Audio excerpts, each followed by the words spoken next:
मुख्यमंत्री मनोनीत होने के बाद पुष्कर सिंह धामी ने देहरादून स्थित शहीद स्थल पर जाकर शहीद राज्य आंदोलनकारियों को श्रद्धासुमन अर्पित किए। शहीद राज्य आंदोलनकारियों को नमन करते हुए मनोनीत मुख्यमंत्री ने कहा कि शहीदों के सपनों के अनुरूप उत्तराखंड राज्य का विकास किया जाएगा। दूरस्थ क्षेत्रों तक विकास का लाभ पहुंचाने की पूरी कोशिश की जाएगी।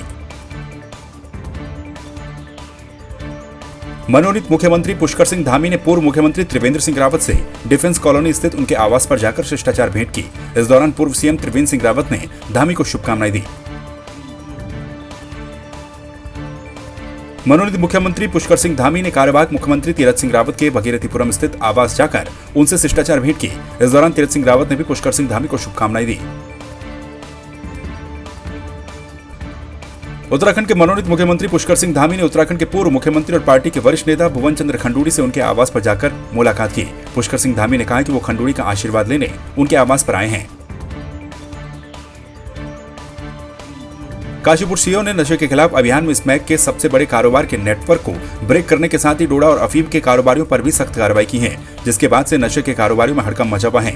पुलिस की नशे के खिलाफ अब तक की सबसे बड़ी कार्रवाई से क्षेत्रीय लोगों ने राहत की सांस ली है। वहीं स्थानीय लोगों ने फूलों की वर्षा कर पुलिस का धन्यवाद किया।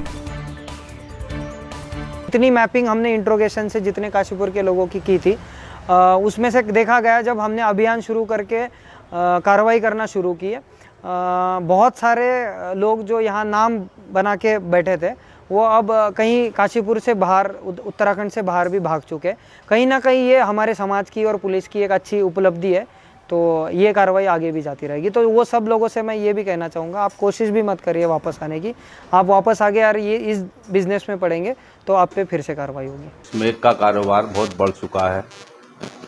पुलिस ने अभी 3 स्मैक के जेल भेजे हैं, इसलिए हमने पुलिस को सम्मानित किया है और हम ये चाहते हैं आगे को भी पुलिस ऐसे ही स्मैक के कारोबार को बंद कराए और हम पुलिस को सम्मानित करें।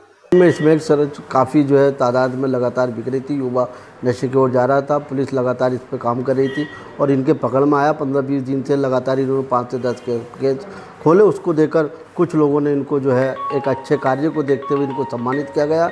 और पुलिस अगर ऐसे ही काम करती रहेगी तो हर समाज की तरफ से इनको सम्मान मिलेगा और युवा जो पीढ़ी जो नशे की ओर जा रही है, इस पर जड़ से जड़ खत्म हो ये नशा। उसको देखते हुए प्रशासन को बुलाकर जो सम्मान दिया। हमारे काशीपुर पुलिस महकमे ने जो माननीय काम किया है स्मैकियों के खिलाफ, उसको लेकर के हमारी बिरादरी ने उनका सम्मान किया। पुलिस अगर इस तरीके से ही काम करती रही और हम सब लोगों का सहयोग उनके साथ रहा तो इस शहर से नशाखोरी खत्म हो जाएगी। बाजपुर के ग्राम खमरिया में कैबिनेट मंत्री अरविंद पांडे के द्वारा लाखों की लागत से बनी सड़क का शिलान्यास करने के कुछ दिन के बाद ही सड़क कई जगहों से खराब होनी शुरू हो गई, जिसको लेकर ग्रामीणों ने और ग्राम प्रधान ने सड़क निर्माण में घटिया निर्माण सामग्री का प्रयोग करने का आरोप लगाया। बीते 3 दिन पहले अरविंद पांडे ने ग्राम खमरिया में करीब 31 लाख रुपए की लागत से बनी सड़क का लोकार्पण किया था। ग्रामीणों ने इसकी जांच की मांग भी की है। 3 दिन पहले हमारे मंत्री जी ने उद्घाटन किया है इसका। बन तो ये 4-5 दिन पहले यही थी, लेकिन ये उखड़ रही है जगह जगह से, क्योंकि मटेरियल इसमें कम पड़ा हुआ है। ये खमरिया प्रॉपर में तो बिल्कुल धंस गई है जगह जगह, और ये जो गांव में से निकल रही है बीच में यहाँ भी धंस चुकी है। और वो आगे जहाँ आपने देखा होगा अभी जो तालाब है उसके साथ साथ वहाँ धंस चुकी है। बीच में आगे भी जब आप जहाँ से एंटर किए हैं मेन रोड से, वहाँ भी जगह जगह उखड़ी रही है सड़क। ये चलेगी नहीं, पूरी बरसात झेल नहीं पाएगी। विकास तो खाली कागज़ों में ही है, ये विकास का गुणवत्ता तो है ही नहीं। माल की ना मटेरियल की कोई गुणवत्ता है, ना तरीके से कोई काम हुआ है। ट्रांजिट कैंप के क्षेत्र में कुछ लोगों के द्वारा एक नाबालिग से गाली गलौज और डंडे से मारपीट का वीडियो वायरल हो रहा है। वायरल वीडियो के बाद थाना पुलिस ने पीड़ित के भाई की तहरीर पर मुकदमा पंजीकृत करते हुए जांच शुरू कर दी है। थाना पुलिस ने 2 नामजद और 3 अज्ञात लोगों के खिलाफ मामला दर्ज कर लिया है। कुछ समय पहले लड़की को ले जाने के संबंध में मुकदमा पंजीकृत हुआ था। उसमें ये बाल संरक्षण गृह में लड़के को भेजा गया था। वहाँ से ये छूट कर आया था, तो संभवतः उस लड़की का घर भी उधर ही पड़ता है, तो ये उधर गया था। तो वहाँ के मोहल्ले के कुछ लोगों द्वारा मारपीट की जाना सामने आया है। तो इसमें वीडियो में जो लोग दिखाई दे रहे हैं उनकी पहचान की जा रही है और जल्दी उनकी विधिक कार्रवाई की जाएगी।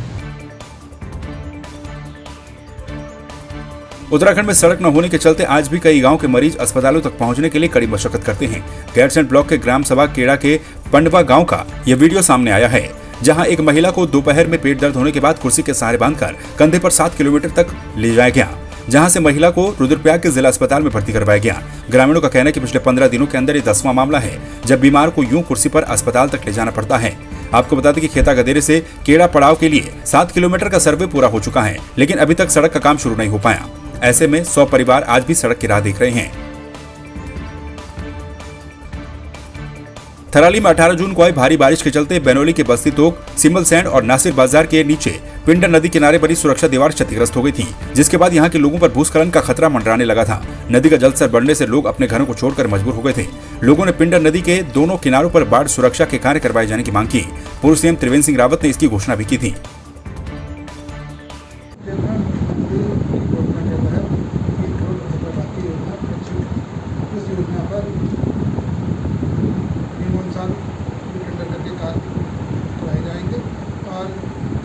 में जहाँ वहाँ गेट की आवश्यकता होगी हम लोग वहाँ गेट को बनवाने के लिए सारे को निर्देश देंगे। हाँ, वो भी मुख्यमंत्री की घोषणा के तहत है। स्टाफ को भी वर्षा के दौरान उसको शुरू करवाएगा। 18 जून को क्षेत्र में हुई बरसात के कारण पिंडर नदी का जलस्तर बढ़ गया और थराली की सुरक्षा के लिए जो सुरक्षा दीवार 2014 में सिंचाई विभाग के द्वारा लगवाई गई थी वो क्षतिग्रस्त हो गई है। और अगर हम कहें कि थराली नगर पंचायत की एक बड़ी आबादी जहां रहती है उनकी सुरक्षा पर सवाल खड़ा हो गया है और इसी सुरक्षा दीवार को 2014 में बनवाया गया था, लेकिन अब ये क्षतिग्रस्त हो गई है।